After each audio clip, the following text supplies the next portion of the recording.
नमस्कार सभी बच्चों को नमस्कार। कैसे हैं आप सभी। स्वागत करता हूं आप सभी के अपने YouTube चैनल में। फ्रेंड्स, आज की वीडियो में हम डिस्कस करने वाले हैं इंग्लिश का एक बहुत ज़्यादा इम्पोर्टेंट टॉपिक प्रीपोजिशन को लेकर। इस वीडियो में हम प्रीपोजिशन के कुछ खास रूल व कुछ खास प्रीपोजिशन को पढ़ने वाले हैं। तो आपसे रिक्वेस्ट है कि आप वीडियो के लास्ट तक जरूर बने रहें, और अगर आपको वीडियो पसंद आए तो वीडियो को लाइक और चैनल को सब्सक्राइब जरूर से करना है। तो देखिए, सबसे पहले हम प्रीपोजिशन की बेसिक डेफिनेशन के बारे में पढ़ेंगे। तो सबसे पहले मैं आपको बता दूं कि प्रीपोजिशन होता क्या है। जैसे कि आप इसको नाम से पता चल रहा है, प्रीपोजिशन। प्री का अर्थ होता है पहले, ठीक है, और पोजिशन का अर्थ होता है स्थिति या स्थान। मीन्स किसी शब्द के पहले लगकर, ठीक है, उस शब्द का रिलेशन दूसरे शब्दों के साथ बताना आपका प्रीपोजिशन होता है। तो चलिए एक नज़र डेफिनेशन पर हम डाल लेते हैं। डेफिनेशन हमारी कहती है, नाउन एंड प्रोनाउन से पहले लगकर नाउन एंड प्रोनाउन का संबंध सेंटेंस के अन्य शब्दों के साथ बताना आपका प्रीपोजिशन कहलाता है। कुछ एग्जांपल्स के साथ हम इसको कवर करने वाले हैं, इसको देखने वाले हैं। तो देखिए, फर्स्ट एग्जांपल है हमारा, द बुक इज, यहाँ पर मैं ब्लैंक अगर मानूं, द टेबल। हमारे जो सेंटेंस का भाव अभी तक क्लियर नहीं हुआ, तो इसके लिए हमारी जो बुक है, बुक यहाँ हमारी क्या है कि नाउन है, ठीक है। बुक हमारी क्या है भाई, नाउन है, और टेबल भी हमारी क्या है, नाउन है। जब हम एक नाउन व प्रोनाउन का संबंध सेंटेंस के दूसरे नाउन व प्रोनाउन के साथ संबंध दिखाते हैं तो प्रीपोजिशन का यूज करते हैं। तो ये हमारा ओन क्या है बेटा, यहाँ पर है ओन आपका प्रीपोजिशन है। ओन आपका क्या है भाई, प्रीपोजिशन है। ओके, इसी प्रकार आपका the milk is in the jug, sorry in the जग। तो मैं आपको बता दूं कि जो मिल्क है वो आपकी नाउन है, ठीक है। कौन सी नाउन है, मिल्क आपको कमेंट सेक्शन में बताना है। मिल्क आपकी है मेटेरियल नाउन, ठीक है। और जो इन द द जग है वो भी आपकी क्या है, एक नाउन है। तो यहाँ भी एक सेंटेंस का जो क्या है रिलेशन, एक नाउन का रिलेशन दूसरे नाउन के साथ आपका कौन दिखा रहा है, प्रीपोजिशन दिखा रहा है, ठीक है। उसी प्रकार हमारा अगला है, ही फेल इनटू द पॉन्ड। ये मैं आपको बताने वाला हूँ कि आपका ओन का यूज कहाँ होगा, ठीक है। इन का यूज कहाँ होगा, इनटू का यूज कहाँ होगा, एट का यूज कहाँ होगा, बिटवीन का यूज कहाँ होगा, अमंग का यूज कहाँ होगा, सभी हम डिस्कस करने वाले हैं, ठीक है। आगे आपके बात करूँ तो अगला है आपका, the boy is behind. Behind भी आपका क्या है, एक प्रीपोजिशन है, ठीक है। बिहाइंड द कार, कि जो लड़का वो कहाँ है, बिहाइंड के पीछे, कार के पीछे। बिहाइंड का अर्थ होता है के पीछे। इनटू होता है जब बाहर से अंदर जाने की जो स्थिति होती है आपकी, ठीक है। तो आप किसका यूज करते हैं, इनटू का यूज करते हैं, ठीक है। ऑन का यूज कब करते हैं, जब एक सरफेस दूसरी सरफेस को टच करे और उसके ऊपर की दिशा में बताया जाए, तो वहां पर आपका किसका यूज होगा भाई, ऑन का यूज किया जाएगा प्यारे बच्चों, ठीक है। अगला है आपका, the cat is under the table. जो आपकी जो कैट है, जो बिल्ली है, वो कहाँ है, अंडर द टेबल। यह जो अंडर है ये भी आपका क्या है कि प्रीपोजिशन है। चलिए स्टूडेंट्स, इन प्रीपोजिशंस की लिस्ट में सबसे पहले जो हम डिस्कस करने वाले हैं वो आपका है एट प्रीपोजिशन। तो एट प्रीपोजिशन का कहाँ कहाँ यूज करने वाले हैं वो सब मैं अब आपको बताने वाला हूँ। तो सबसे मैं पहले बात करूँ कि एट का प्रयोग आप सभी जानते हैं, जो भी आपके छोटे स्थान होते हैं, ठीक है, छोटे स्थानों के साथ आपका एट का प्रयोग किया जाता है। जैसे कोई विलेज हो गया, कोई छोटा कस्बा हो गया, कोई टाउन हो गया, ठीक है, कोई स्मॉल सिटी हो गई, इनके साथ आप हमेशा किसका यूज करेंगे, एट का यूज करेंगे। दूसरी तरफ आप इनका यूज जब बड़े शहर हो गए, जैसे इन दिल्ली महानगर हो गए, ठीक है, कोई कंट्री हो गया, कोई कॉन्टिनेंट हो गया, इनके साथ आप इनका यूज करेंगे। जैसे in India, in Australia, in Asia, ठीक है, इन दिल्ली। इस प्रकार जब आपके बड़े शहर होंगे तो आप इनका यूज करेंगे। दूसरी तरफ आपके जब छोटे शहर होंगे तो आप किसका यूज करेंगे, एट का यूज करेंगे। दूसरी तरफ आपका जो सेकंड है वो आपका है कीमत, दर और चार्ज, ठीक है। उस स्थिति में भी आप किसका यूज करेंगे, एट का। एग्जांपल्स की मैं बात करूं, जैसे milk sells at 60 rupees a litre. जो दूध है वो 60 रुपए प्रति लीटर की दर से बेचा जाता है। जब भी आपको दर, कीमत आदि के बारे में बताना हो तो उससे पहले आप एट प्रीपोजिशन का यूज करेंगे, इसमें आपको कोई शक नहीं होना चाहिए। दूसरा है भाई आपका अस्थायी कार्य के लिए। अस्थायी कार्य को जब आपको डिस्कस करना हो तब आप एट का यूज करेंगे। दूसरी तरफ आपका जब परमानेंट वर्क हो, स्थायी कार्य हो, तो आप किसका यूज करेंगे, इन का यूज करेंगे। वो मैं आपको इनके यूज में बताऊंगा। तो देखिए एट की मैं बात करूं, जैसे ही इज एट ऑफिस, वो कहाँ है, ऑफिस है। लेकिन ऑफिस में कोई व्यक्ति परमानेंट थोड़ी ना रहता है, 6 आवर 8 आवर 12 आवर की जॉब करने के बाद वापस आ जाता है। तो इस स्थिति में आप किसका यूज करेंगे भाई, एट का यूज करेंगे। अगला है आपका कार्य, उम्र, he is at work, office की जगह हम वर्क कर लें तो कार्य, ठीक है। अगला है आपका उम्र। उम्र की मैं बात करूं, जैसे his grandfather died eight 90 years, कि उसके दादाजी की मृत्यु कब हुई, 90 साल की अवस्था में।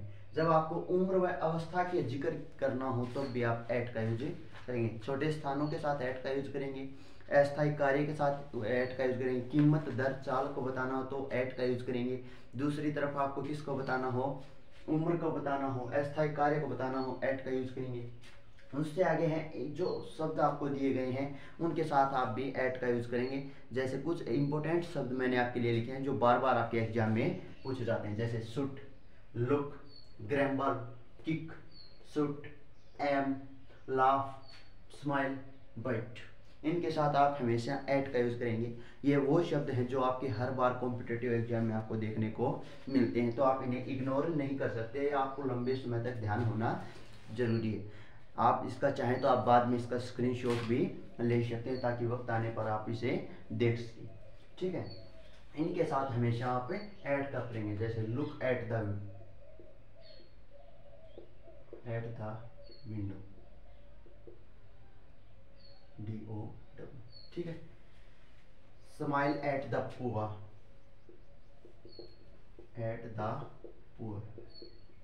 इस प्रकार जब आपको सेंटेंस में ये वर्ड्स दिखाई दे तो आप उनके साथ एट का यूज करेंगे। और ये जो आपके जो पेपर राइटर होता है ये उसका फेवरेट टॉपिक होता है preposition.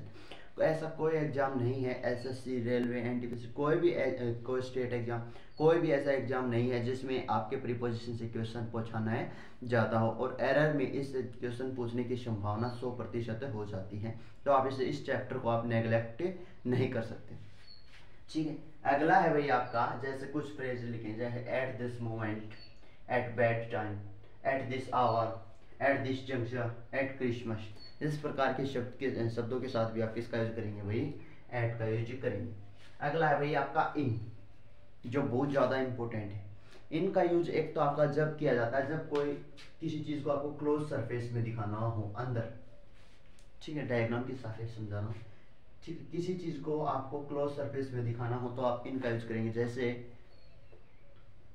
The boy is in the room, लड़का कहाँ है, रूम के अंदर। मीन्स किसी क्लोज सरफेस के अंदर की जब बात की जाए तब आप किसका यूज करेंगे, इनका। जैसे the milk is in the जग, जो मिल्क है, जो दूध है, वो कहाँ है, जग के अंदर है।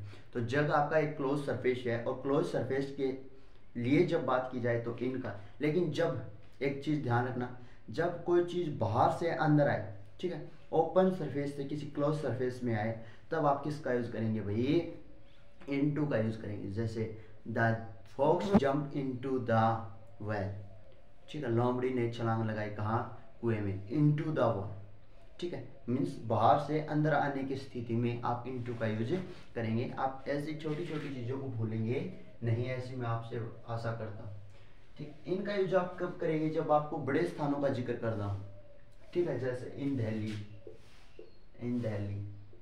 ठीक है, इन इंडिया, इन एशिया।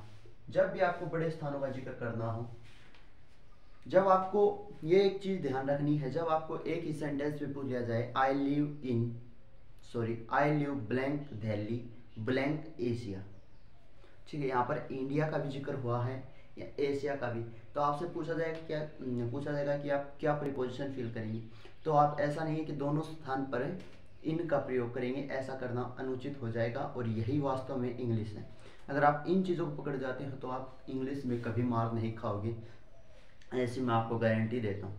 तो देखो, जब आपका इंडिया क्या है, जो दिल्ली क्या है, यहाँ पर एक छोटा स्थान, या इंडिया क्या है, एक छोटे स्थान का जिक्र किया गया है, तो इसके साथ आप एट का यूज करेंगे। बिल्कुल एट का यूज़ करेंगे। और दूसरी तरफ आपका एशिया है जो कि क्या है, इंडिया है, दिल्ली से बड़ा है, तो इस सूरत में आप किसका यूज़ करेंगे, इन का यूज़ करेंगे। कंपेरेटिवली देखना आपको, ठीक है, छोटा स्थान देखना है, बड़ा स्थान देखना है, इस प्रकार आपको इन चीज़ों को रिलेट कर कर याद करना है, आप चीज़ें लंबे समय तक याद कर पाएंगे, ठीक है। अगला है भाई आपका स्थायी कार्य, ठीक है, परमानेंट वर्क के लिए, जैसे he is in army, in army, वो क्या है कि भाई आर्मी में भी पूरी उम्र आर्मी में थोड़ी ना रहेगा, लेकिन एक क्या है, एक टाइम है, एक फिक्स टाइम है, एक फिक्स इंटरवल है, उसी के दौरान उसको अपनी ड्यूटी करनी होगी, और वो क्या है, क्या आर्मी पर्सन है, ठीक है। महीने, ऋतु और वर्ष के नामों के साथ भी आप इनका यूज करेंगे, जैसे इन मे, इन विंटर, ठीक है। इन 1947, इंडिया गॉट फ्रीडम इन 1947। जब भी आपको महीने, वर्ष, ऋतु और वर्ष के नामों के साथ आपको किसका यूज करना है प्यारे बच्चों, इनका यूज करना है। लेकिन जब आपको जो वीक्स नेम है जैसे संडे, मंडे, तो वहाँ ऑन का यूज करेंगे, ऑन मंडे, ऑन सैटरडे, ठीक है, ऑन फ्राइडे, तो आप किसका यूज करेंगे भाई, ऑन का यूज करेंगे। उसी के अनुसार कुछ फ्रेजेस मैंने आपको यहाँ लिखी हैं, जैसे in the night, in the morning, in the afternoon, ठीक है। इनमें भी आप किसका यूज करेंगे, इनका, जैसे in the morning, in the evening, in the afternoon, ठीक है, बिल्कुल।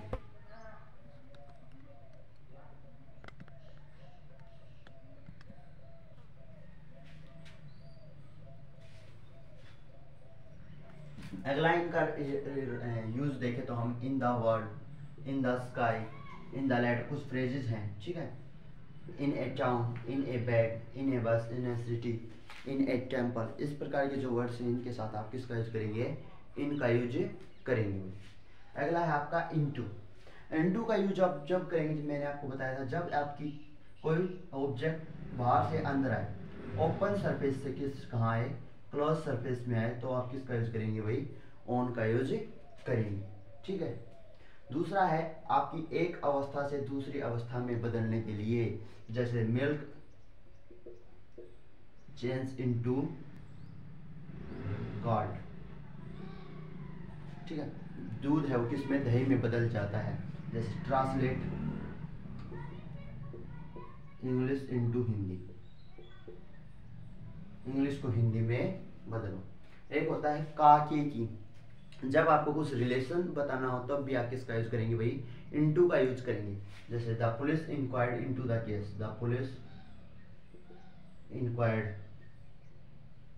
इनटू द केस, पुलिस है वो किसकी छानबीन कर रही है, केस की, किसी मामले की छानबीन कर रही है, मीन्स वहां पर पुलिस का जो संबंध है किसके साथ है, केस के साथ, तो उस स्थिति में भी आप किसका यूज करेंगे प्यारे बच्चों, इनटू का यूज करेंगे।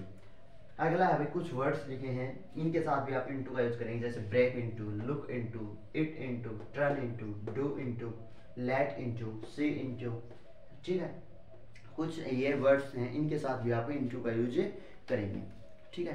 तो इस छोटे से वीडियो में हमने 10 से 15 मिनट की वीडियो में आपके प्रीपोजिशन की डेफिनेशन और कुछ प्रीपोजिशंस का इसमें जिक्र किया है, और अगले वीडियो में हम और आगे की जो प्रीपोजिशन है उनका डिस्कस करेंगे।